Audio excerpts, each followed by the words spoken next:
Hello all, welcome back. More to me than to you. I apologize. I had every intention when I started this channel of uploading regularly or semi-regularly, and then work just kind of got in the way. We had a lot of things to do and I didn't have a whole lot of free time, and any free time I had, I wanted to be actually reading. So here we are. Today I wanted to chat books with you again. Also, I washed my hair, I put on a lipstick, and here we are.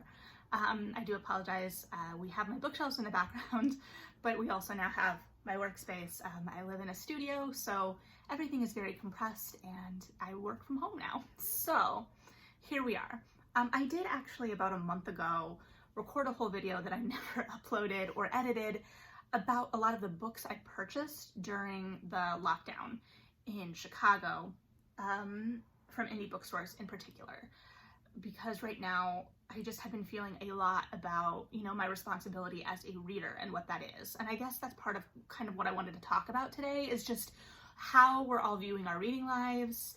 I've started blogging a lot more again. I'll get into that probably, things like that. So I've been trying to order as much as possible from indies. In Chicago, my favorites are Women and Children First, The Bookseller in Lincoln Square, Roscoe Books in Roscoe Village, and Volumes Book Cafe. I've ordered a lot, and I feel like I should be ordering from indies. I've also set up an account with bookshop.org, which supports a lot of indies. I also created an affiliate profile there just because I saw it and wanted to see what it was about. So I will probably link that below because I have some book lists on there, and I, in theory, get a commission off of anything that's sold on that link, but I haven't really played with it. I don't have any sales on it. I have an email to them because right now when you make a purchase on bookshop.org, a certain amount of proceeds go to indie bookstores. So if you aren't buying through a specific bookstore, it goes into like a general pot that will get paid out to like the general pot bookstores. And it's a direct solution to a lot of indie bookstores don't have great online ordering or a great online presence. So especially in this environment, it allows them to capture those sales that Amazon usually captures and support indie bookstores. They don't have to handle the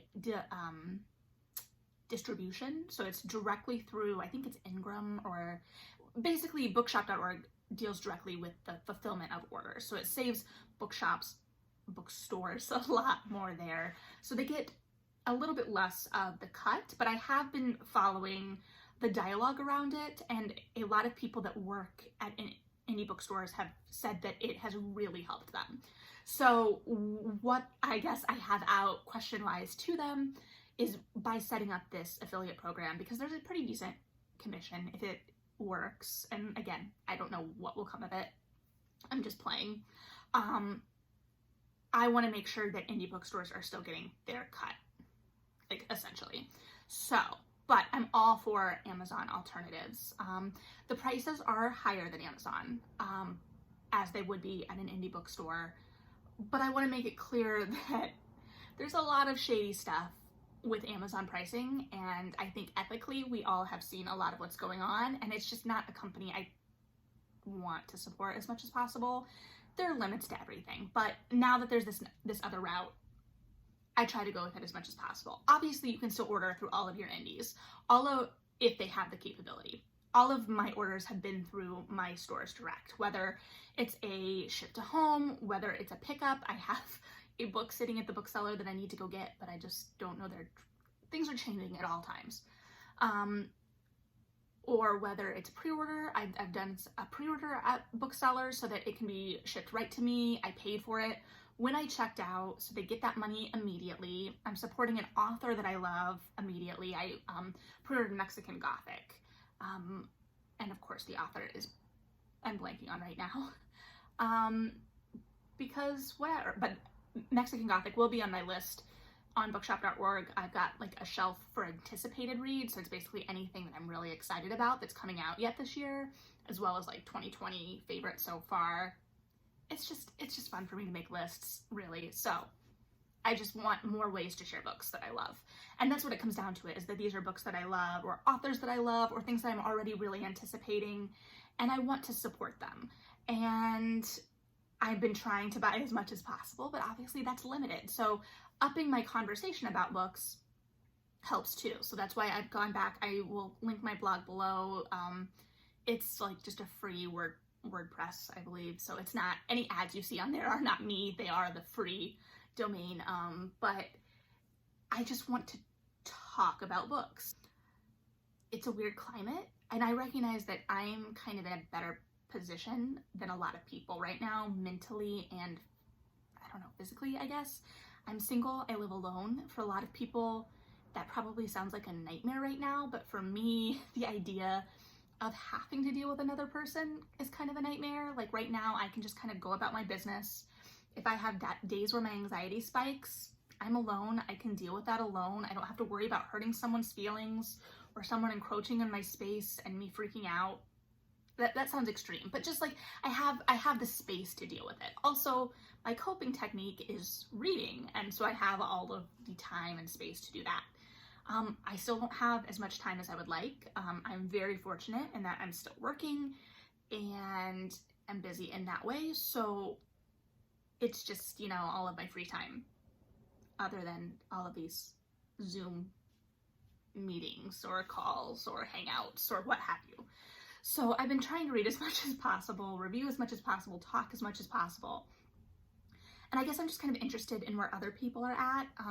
My reading has actually gone up the last month or so. Granted, a lot of that has to do with the workload I'm experiencing. So I was experiencing a really heavy workload. I was working really long days, you know, sometimes averaging like 12 hours a day sometimes, and weekends. So I just didn't have the same amount of time as I'm used to read a book. You can't really, you know, knock out a book a day in that environment, and my job takes more brain power, so I'm not getting through like an audiobook a day like I was even, you know, a year and a half ago.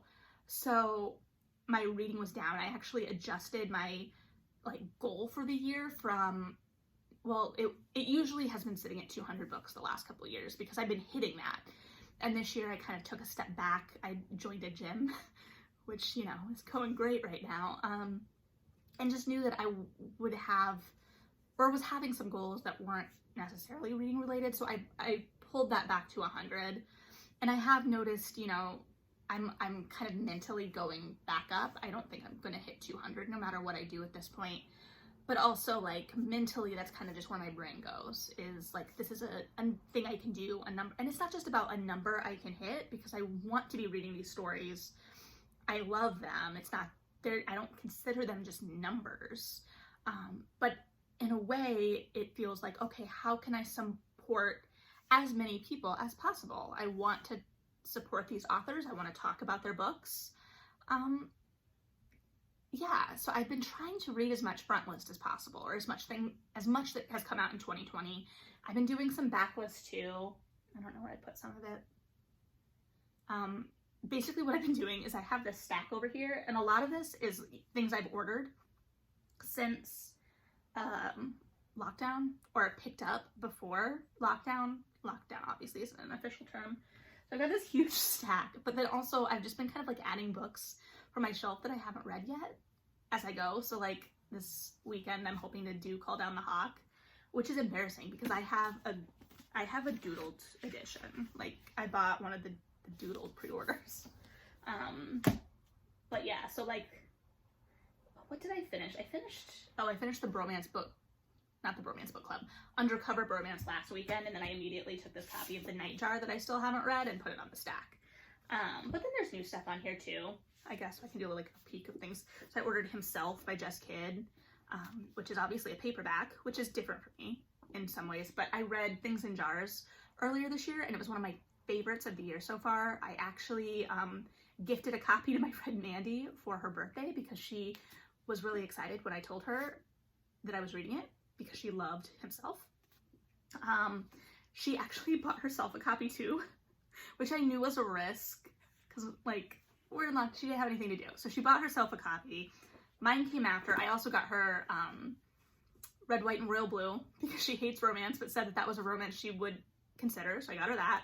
And then I got her Follow Me to Ground by Sue Rainsford, I think. I'll check a look. But that one is like a really lyrical, weird, creepy novel, and it's very short. And it just like seemed like something she would enjoy.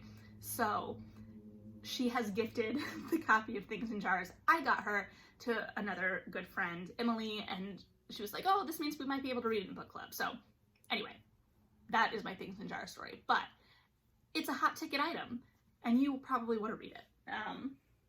But yeah, so like I've got like all of these, like My Dark Vanessa. This one I was really hoping to read this one soon, but I've been reading a lot of romance novels that have featured sexual assault without anticipating it or necessarily intending to. That's just kind of like the way my reading schedule has worked. I've been trying to read things around public date, so I may need a break before I can tackle this one, but that's okay because I have plenty of other stuff, including the new MK Genesis. Look how pretty this is. I was sad because I really like the back too. The Women in Children First event was canceled, obviously. I still haven't gotten my book plate for it. I don't know that I ever will. I don't really want to make a fuss about it because there's a lot going on. And I got my book, and I still got to go to like a video kind of event. So I'm not, yeah, there's a really cool map in here. I don't want to break my spine, so I'm not gonna like open it, but it's like a New York. So this is like a good novel to read, I assume. I think I haven't finished it yet. I have read the short story that inspired it. If You're Missing New York. In the same way that I read, okay, tangent real quick. I wasn't gonna talk books, but I'm gonna talk books for a second. So I read Chosen Ones by Veronica Roth. And she obviously likes writing about Chicago, which I love. And I think she lives near me, but I don't know. So I read Chosen Ones, and it's set in an alternate Chicago, okay, so it plays with inner dimensions, but the Chosen One narrative. So even like our current timeline is different in that she like takes out Trump Tower and things in the big battle that, you know, we're celebrating the 10th anniversary of. But so in our fantasy, we spent a lot of time in a reimagined Thompson Center. Not a reimagined O'Hare talking about genetics, but we were at the Thompson Center for a long time. And as someone who lives in Chicago, my experience with the Thompson Center is when I was a bookseller and I had days off in the middle of the week, I would go to the Thompson Center to just sit and like eat fast food and read and kind of like people watch. So the idea of being in the Thompson Center and I just kept thinking about Arby's, and I know that's really sad, but I was like, oh man, I really want some Arby's and I can't get it. There's no Arby's near me. There's like 2 Arby's in all of Chicago. Whatever. Anyway, so I got lots of stuff to read, and I just kind of keep cycling things on top to try and get myself to read through what I own. But then I also, you know, have a bunch of, especially digital ARCs, well, all digital ARCs right now. And I've been doing pretty good. I read all of my April ARCs. I wasn't so great at the beginning of the year. I'm on track for May so far. June and July are crazy because a lot of things have gotten pushed to, especially July, Augusty area. But I just feel like I need to be talking about these books and supporting these authors. So I'm reviewing things more actively on my blog, which again, I'll link to. I might pop on and talk about titles here or there on here. I'm sorry, I keep touching my face. I don't know. This is why I stay inside, away from people, because I try really hard and I don't really always succeed. So, but yeah, so, sorry, I promise there was a semi-focus when I sat down to do this. So in a lot of ways, I've been doing good because I can focus and I have been reading more, and I know that's not the case for everybody. I guess I'm kind of interested in what everybody else's reading lives looks like right now. Like, are you reading new things, or are you kind of rereading favorites and comfort narratives, which I totally get. What books are getting people through? I'm saying a lot. How did I pass my college speech class? So here we are. Yeah. I'm playing with the idea of doing a book club, a digital book club about specific titles, a specific title. I don't really know yet. Yeah, so I don't have any firm plans yet, but if a digital book club would be something you're interested in, let me know. I will figure something out. Now, granted, recognize I'm not expecting like a huge audience. I recognize my reach isn't crazy, but even a small group of us chatting about a book, whether it's on YouTube Live or what have you, I think would be fun and a way to connect. So let me know, and no pressure either way. But I do want to know what people are reading, especially books that have come out in the last couple of months, anytime in 2020 really, but you know, things that have been released while the country's kind of locked down. I want to feature as much as possible. I want to talk those books up as much as possible. I'm trying to read as many as possible. So let me know what of those books you're really enjoying, what you think I should pick up next, with the caveat that I'm awful at being told what to read next. So I recognize that saying like, let's do a book club is kind of ambitious, but I would have a lot of say in the title. So yeah, tell me what you're enjoying, and I will pop on in hopefully less than 6 months to talk about books some more.